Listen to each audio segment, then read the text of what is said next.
What's up guys, Tommy Bowyer here from Movie Rewind, and today I will be reviewing Doctor Who Series 11. There will be spoilers in this review, so without further ado, let's get into it.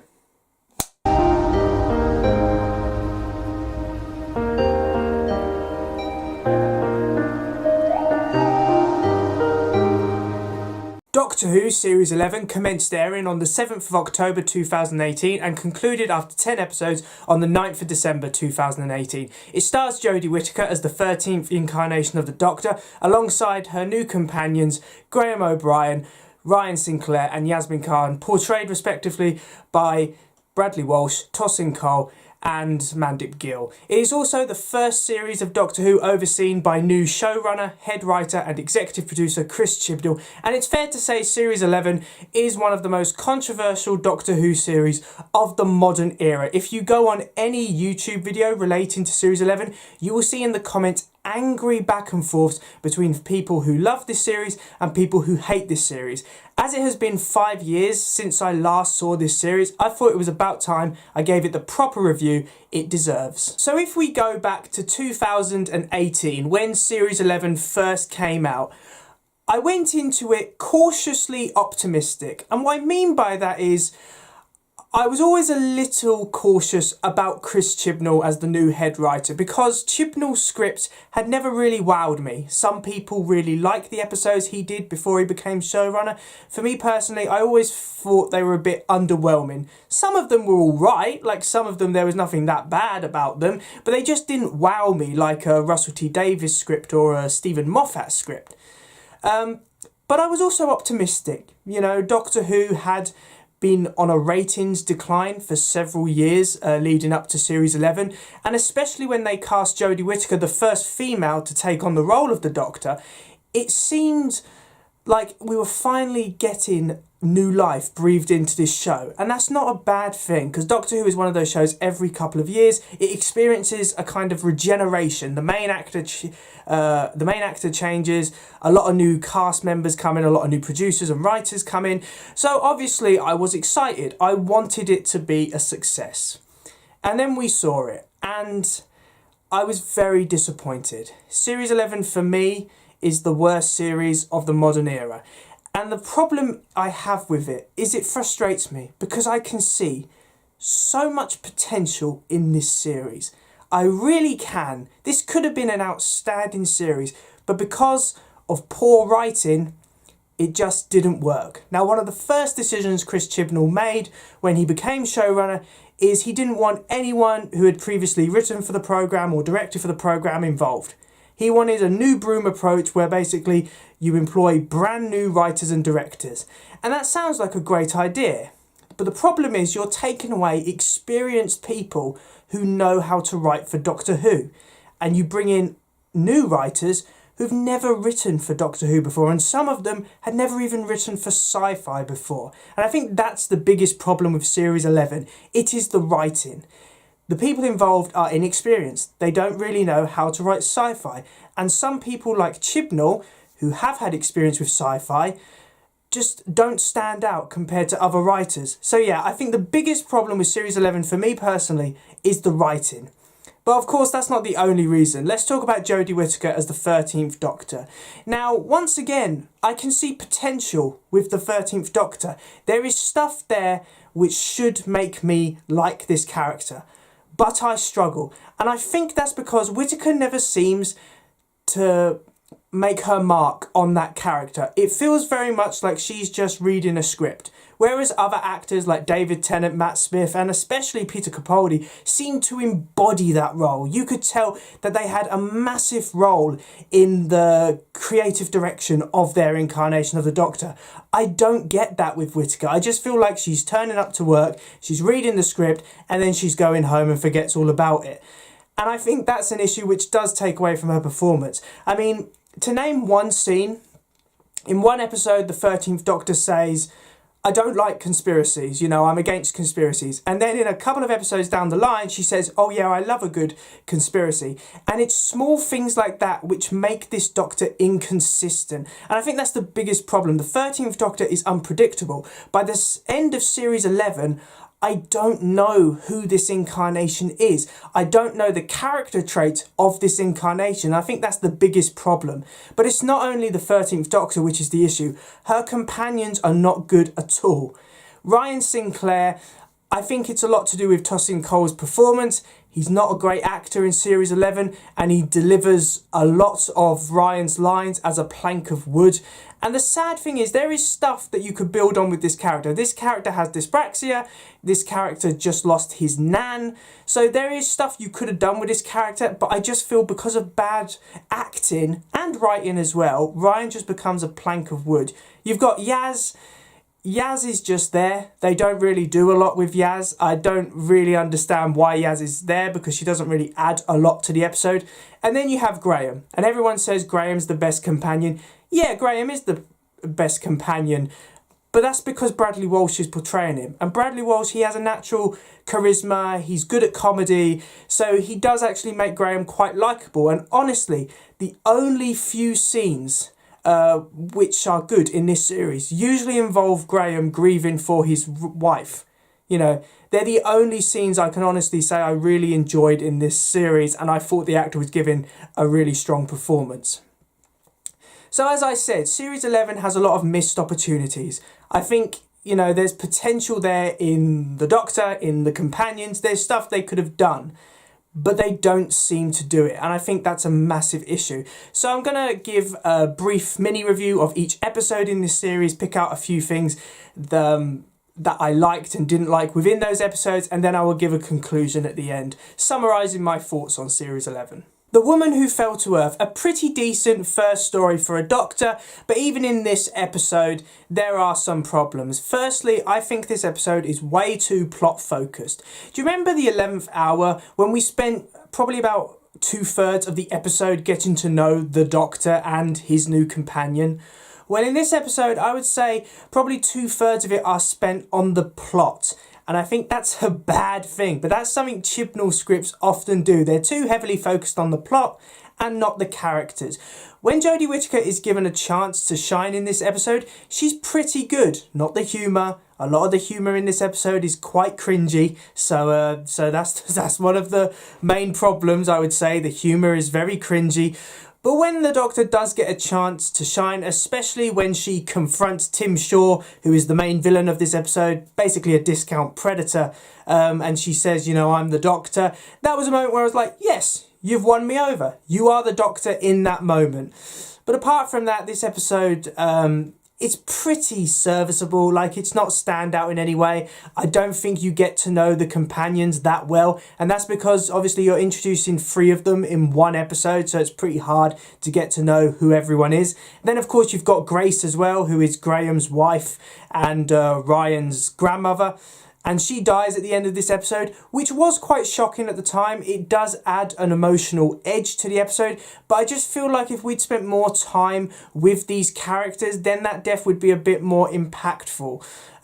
Saying that, I think the one problem I have with The Woman Who Fell to Earth, and it's not the comedy, it's not the fact that there's not enough character development done on the new Doctor or companions, it's the fact that Tim Shaw is after a random person.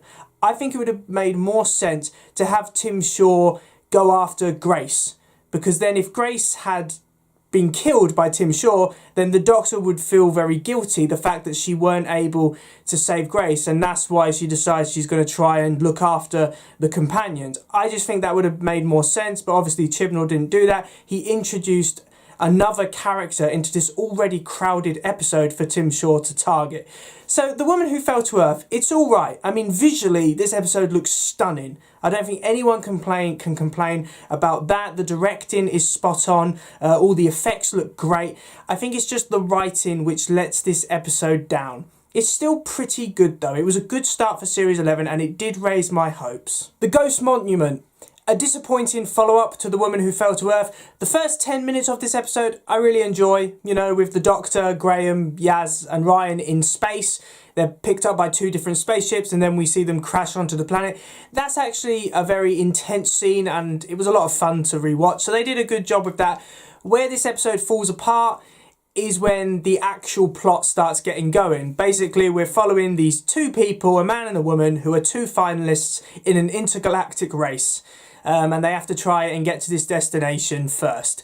And for me personally, it's just not done very well.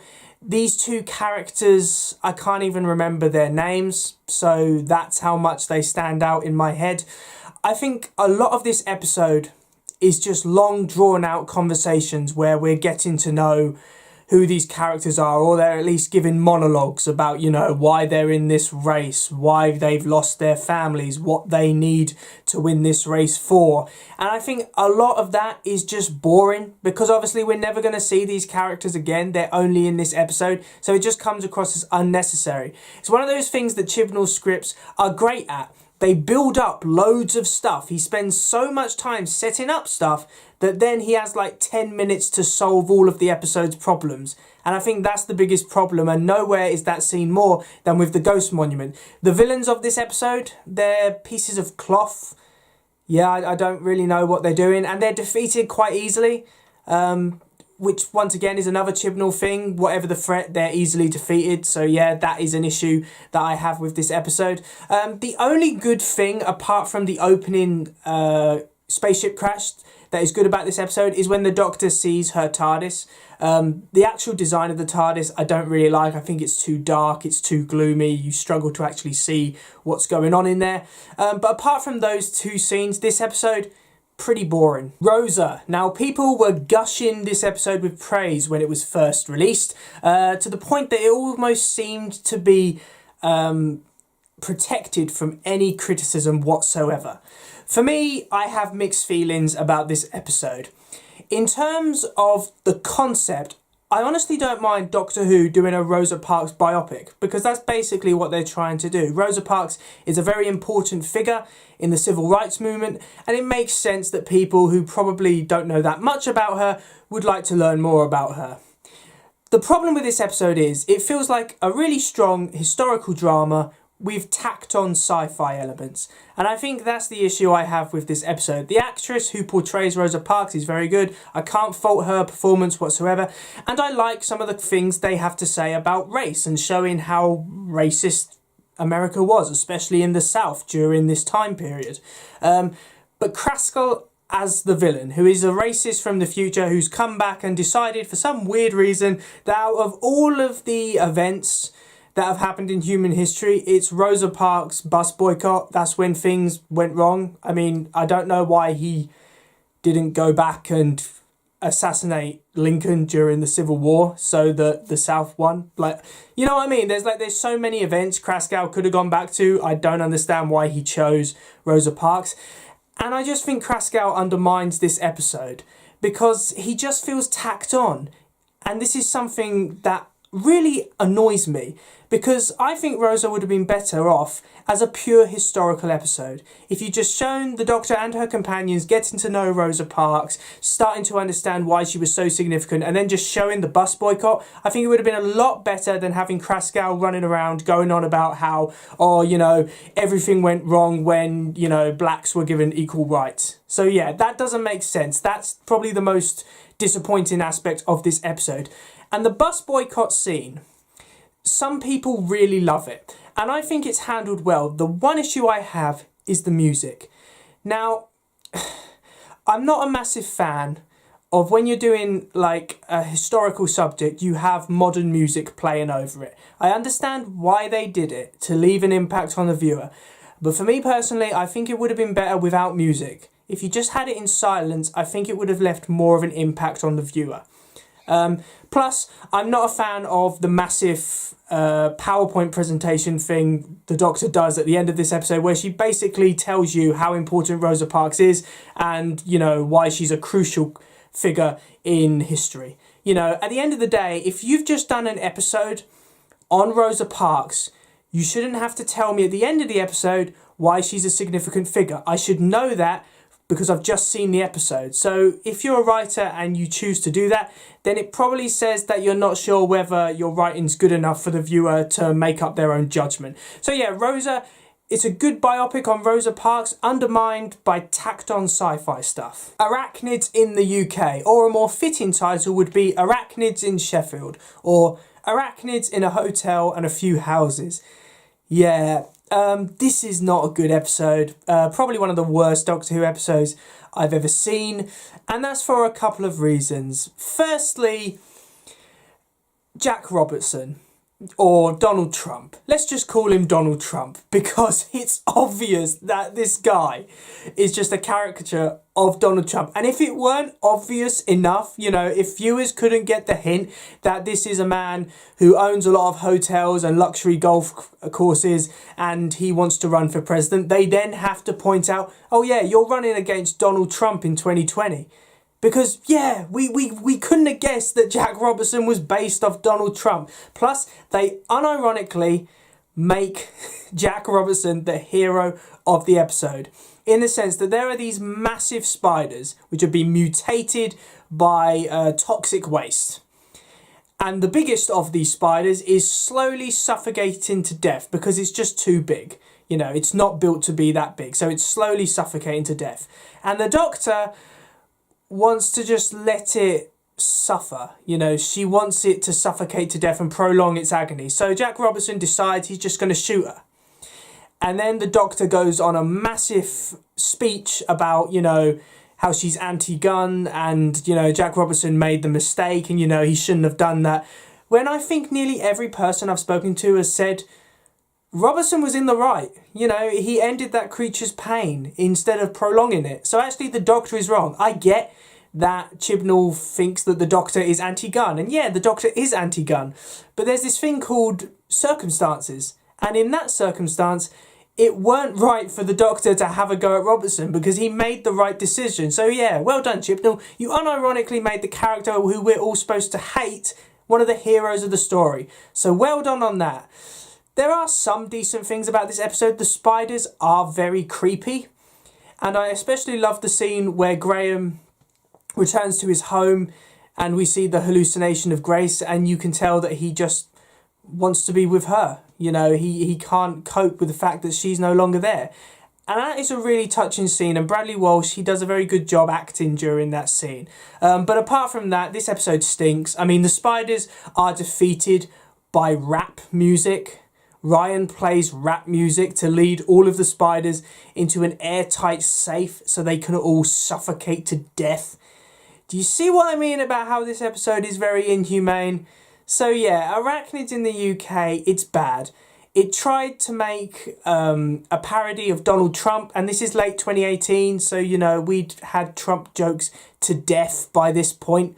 So yeah, Arachnids in the UK, not a good episode. And plus it lifted this entire plot, I think, from a horror film from the early 2000s called Eight-Legged Freaks, which is basically a film when giant spiders are mutated through a chemical spill and then they run into a mine and then start killing residents of a small town. So yeah, I think Chibnall just took this episode's concept from that film. The only difference is Eight-Legged Freaks was fun. This episode was torture. The Tsuranga Conundrum. Boring. A filler episode.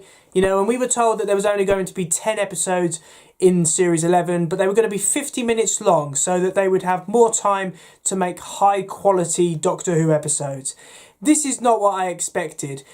Once again, typical Chibnall, there are too many characters in this episode. You don't get given time to get to know them all, so when some of them die, you don't feel anything because, you know, you didn't get a chance to actually get to know these characters' names, let alone anything which makes them unique as characters. The Pating is the Pating is kind of built up as one of the most dangerous creatures in the universe. But look at it. You know, just look at it. That thing's not threatening. And plus it's easily defeated by another Chibnall trope, the sonic screwdriver. Yep.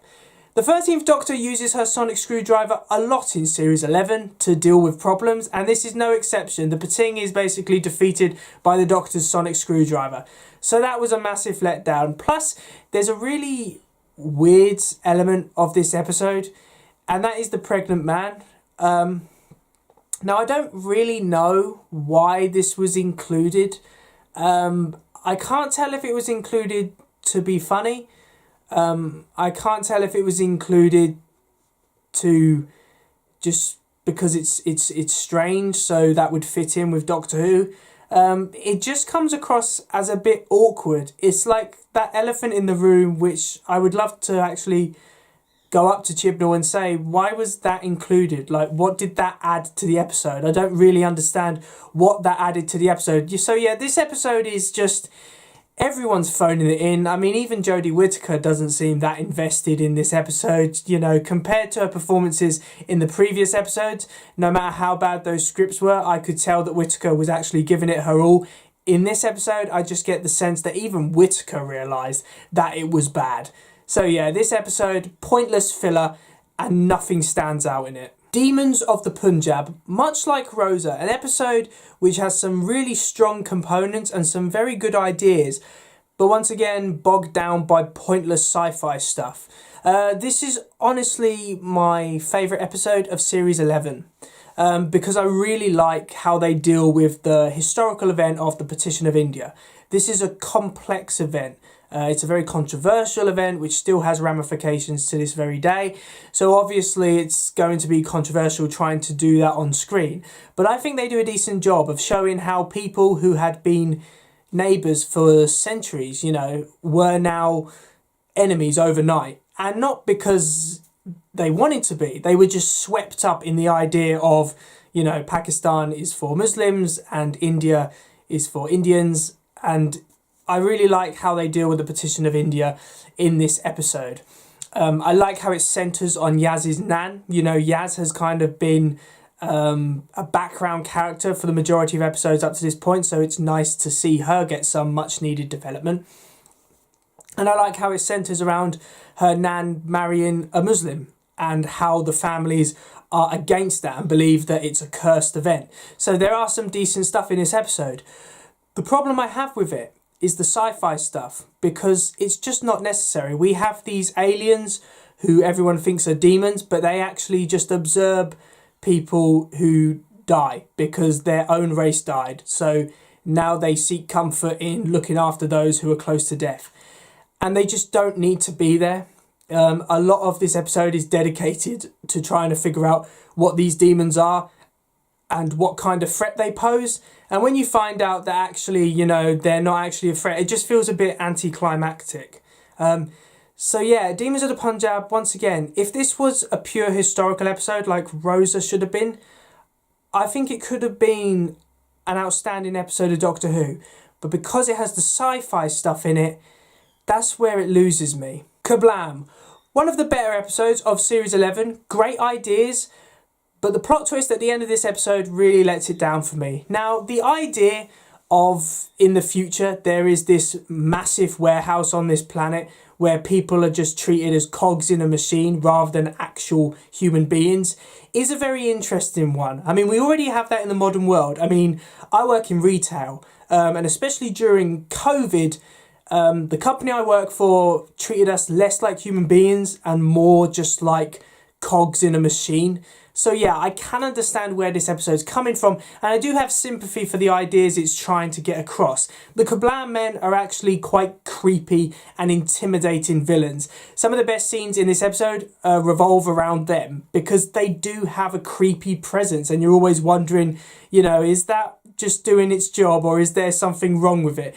So that's actually quite interesting, and I like the mystery that develops. There's a couple of plot twists when we think that it could be the higher ups, and then we find out that it's not, it's actually something wrong with the system. So there is quite a good mystery developing in this episode. Where it goes wrong is the ending. For the simple reason you get to know these characters, which is great. You know, they're actually given character development, so you feel something when they die because, you know, you've actually gotten to know them, unlike a lot of the characters in this series. But you have an anarchist who is undercover as a janitor, and he has a fantastic plan. He's going to send all the KERBLAM men off with explosive bubble wrap, so that loads of people are killed, people lose their faith in automation, and human beings can get more jobs. Yep, it's as dumb as it sounds. I mean, explosive bubble wrap. That's like something from a child's show, not a sci-fi show like Doctor Who. So yeah, that's just a dumb idea. Plus, the Doctor is horrible to this guy because she sets them all off and she doesn't save him. So he gets blown up.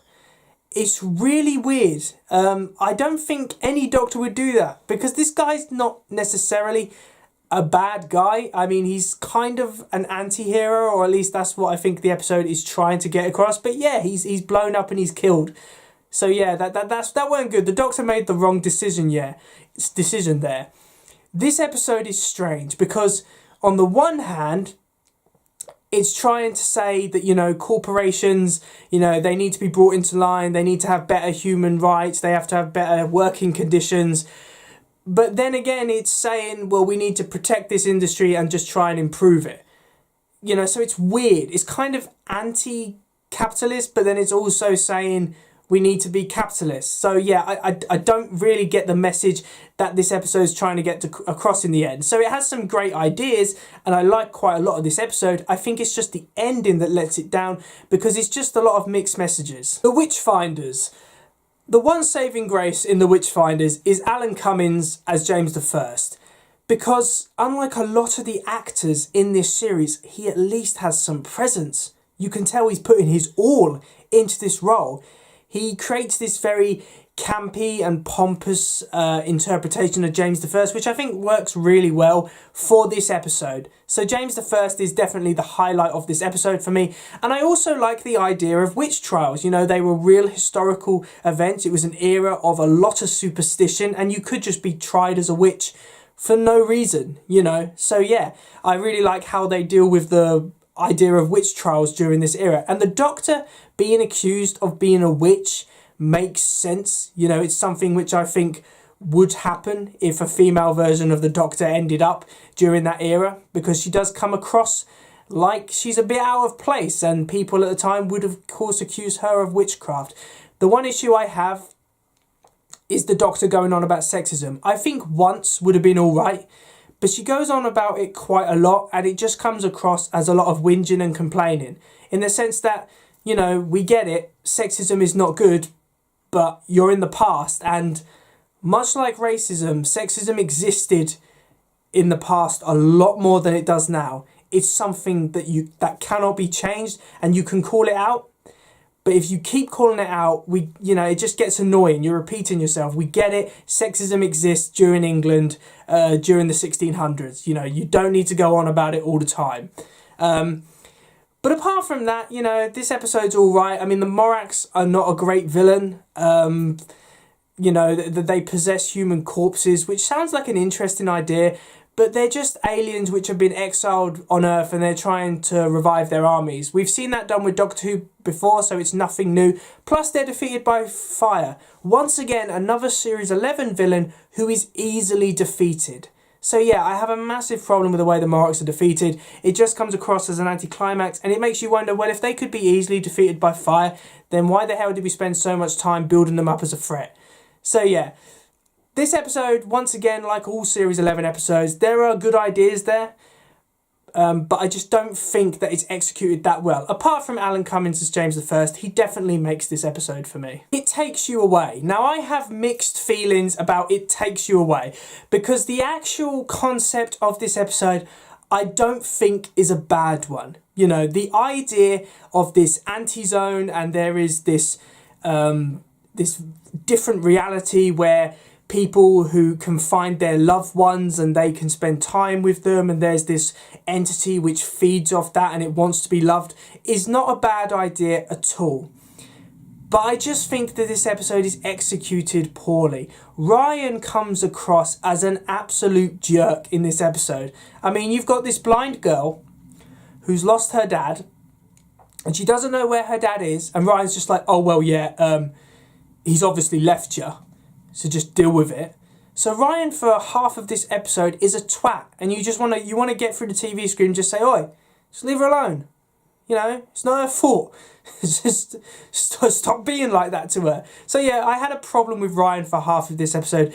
The best scenes in this episode is when Graham goes through to the anti-zone and he finds Grace, and he's just so happy that Grace appears to be alive and he wants to stay with Grace forever. That is actually an interesting scene. And once again, Bradley Walsh gives a decent performance during those scenes. But any tension which this episode builds up is taken away when everyone leaves the zone and it's just the Doctor left with a frog on a chair. Now, I don't know why they chose to do this. I don't know if the writer thought this was arty, whether it was edgy. It definitely leaves an impression, but not for the right reasons. Why did it have to be a frog?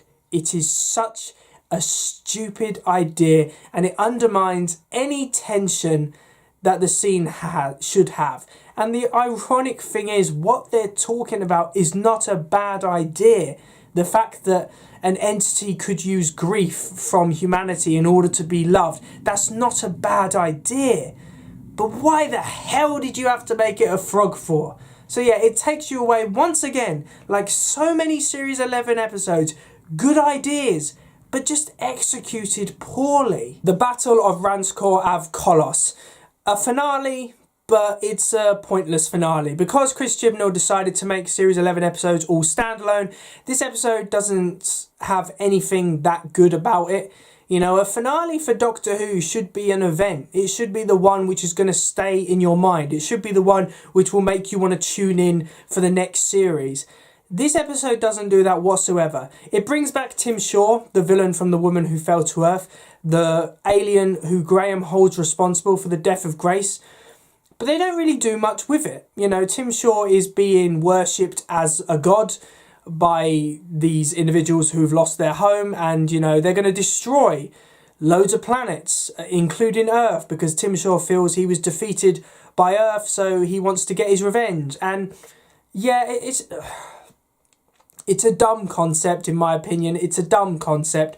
I don't remember any of the side characters. That's how interesting they are.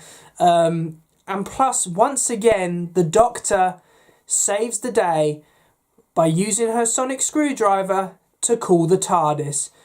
And it's so annoying. Can we just blow up the sonic screwdriver? Because it's such a way out. It's such a way out. When Chibnall can't think of a way to end the episode, he just uses the sonic screwdriver to save the day. And that's really annoying. Plus, we get the confrontation between Graham and Tim Shaw. Looks like it's going to be a very tense confrontation. Graham's already made it clear, he wants Tim Shaw dead. You're wondering, is Graham going to get his revenge, or is he going to be the bigger man? And then Graham just shoots him in the foot. Tim Shaw is taken down, by simply being shot in the foot. That's how much of a formidable threat he is. And he's put in suspended animation for the rest of eternity. Probably a fate worse than death. This was a bad finale. It's got no actual standout things about it. It's just another episode of Doctor Who, and another bad episode of Doctor Who.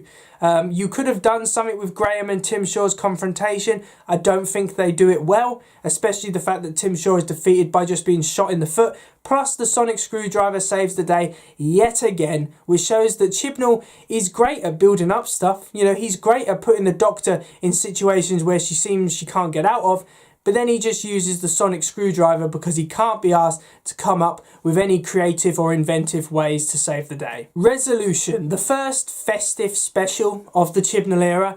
And when I first saw this episode on New Year's Day 2019, I didn't like it. But I think that's because Series 11 left a very bad taste in my mouth. Having rewatched it in preparation for this review, it's not that bad. I mean, the Daleks have been done to death. So at least they try and do something a bit different with them in this episode. They try to reinvent them. I actually don't mind the idea of this episode focusing on the mutant rather than rather than the actual Dalek machinery, because, you know, people forget that the Dalek is not a robot. There's actually a creature living inside that thing. So I think it's not actually a bad idea having this mutant attach itself to a human being and control that human being. I actually think where this episode starts to fall apart is when the Dalek then gets in that kind of rustic shell, and I just don't think that looks very good, and I think that's when the Dalek kind of loses its threat for me personally. I wish this episode focused more on Ryan's dad, Aaron. You know, Aaron's been estranged from his son for many years. You know, he hasn't supported him at all during Grace's death. But now he's back because it's a new year and he wants to build bridges. And the scenes between Ryan and Aaron are actually all right. You know, you can tell that this is a father who has made a lot of mistakes, but, you know, he's trying to reach out. And Ryan, of course, for obvious reasons, is struggling to come to terms with that, doesn't know if he can trust him. So I just wish we focused a bit more on that relationship, or at least repairing that relationship. Because by the end of the episode, Aaron's just like, oh, so you go off in the TARDIS? Yeah, text me when you get back. I just feel like if they should have spent more time developing that relationship a bit more, because that was actually interesting stuff. They do some bad things in this episode. I mean, Unit doesn't exist anymore because of financial cuts, which is just, at the time, was just weird. You know, why would you get rid of Unit? It doesn't make any sense. I don't know why they did that. It's all for a cheap joke. And I just don't think it's a good idea. You know, I think it was stupid, actually, for Chibnall to get rid of Unit. Plus, I don't like how the Dalek is defeated. He's defeated by parts of a microwave. So, yeah. Once again, an anticlimax. You know, that seems to be a thing with Chibnall episodes. You know, he spends so much time building stuff up. And, you know, what he does in Resolution is not actually that bad. But then he just has 10 minutes left to finish everything off. And he just rushes it. And that's exactly what he did with this episode. Plus, I don't like the fact that Ryan is able to save Aaron from being thrown out into the sun. It seems a bit far-fetched because, you know, how can Ryan hang on?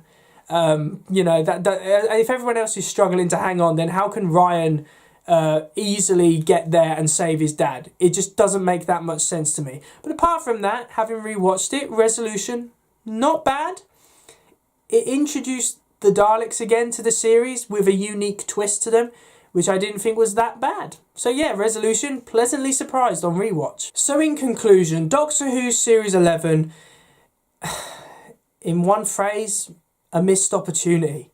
There is so much in this series which should be praised, but it's just executed in such a poor way. Chris Chibnall, he was the worst choice for showrunner. He's not one of the most gifted Doctor Who writers.